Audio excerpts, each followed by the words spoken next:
श्रीक्षेत्र नाणीधाम येथे गेल्या अनेक वर्षांपासून जगद्गुरू नरेंद्राचार्यजी महाराज व्यसनमुक्तीचे राष्ट्रकार्य अखंडितपणे करत आहेत।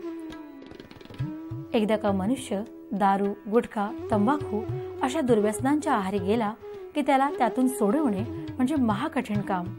पण हे अशक्य कार्य जगद्गुरू नरेंद्राचार्य महाराजांनी शक्य करून दाखवले आहे। केवळ आणि केवळ प्रभावी प्रबोधनाद्वारेच जगद्गुरुश्रींनी आजवर सुमारे 3 लाखाहून अधिकांना व्यसनमुक्त केले आहे। जगद्गुरू नरेंद्राचार्यजी महाराजांच्या व्यसनमुक्तीच्या या महत् कार्यामुळे आज अनेकांचे संसार उद्ध्वस्त होण्यापासून वाचले आहेत। जगद्गुरुश्रींच्या प्रेरणेने व्यसनमुक्त होऊन पुन्हा सुखासमाधानाचे जीवन व्यतीत करणाऱ्यांच्या या काही बोलक्या प्रतिक्रिया। मी स्नेहा सयाजी रौंदळ, पुणे जिल्हा, राहणार भोसरी। माझे मिस्टर खूप प्रमाणामध्ये दारू पित होते। आमच्या दोघांमध्ये खूप भांडण वगैरे होत होते आणि ह्या कारणास्तव सगळे नातेवाईक आमच्यापासून दूर झाले। पण खूप म्हणजे दुःख आल्यावरच स्वामी आम्हाला मिळाले। त्यांच्या चरणी आम्ही 8 मे 2013 रोजी येऊन माझ्या मिस्टरांची व्यसनमुक्ती झाली आहे।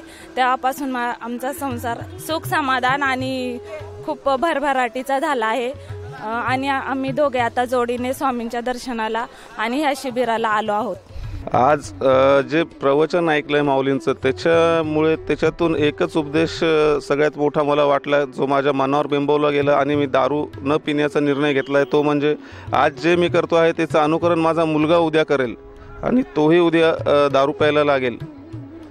हे जे माऊलींनी सांगितलेलं आहे याचा फार मोठा परिणाम माझ्या मनावर झाला आणि मी ठरवलंय, मी शपथ घेतली की मी आजपासून दारू पिणार नाही आयुष्यात कधीही।